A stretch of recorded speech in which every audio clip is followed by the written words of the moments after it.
Polyphème était le plus sauvage de tous les cyclopes. Comme tous les cyclopes, il n'avait qu'un seul œil situé au centre de son front. Il était gigantesque et se nourrissait de chair humaine. Ulysse, jeté dans son île par la tempête, fut capturé avec son équipage. Polyphème les enferma dans sa caverne pour les garder prisonniers. Comme tous les cyclopes, il n'avait qu'un seul œil situé au centre de son front. Il était gigantesque et se nourrissait de chair humaine. Le cyclope attrapa deux des hommes, les frappa contre les sols, puis les dévora. Ulysse vit ainsi 6 amis périr sous la dent du monstre.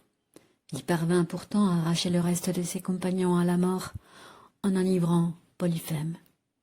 Comme tous les cyclopes, un seul œil sur son front, gigantesque, et se nourrissait de chair humaine. Pendant la nuit, alors que les cyclopes étaient profondément endormis sous l'effet du vin, Ulysse et ses compagnons aiguisèrent un immense pieu et l'enfoncèrent dans l'œil unique du géant.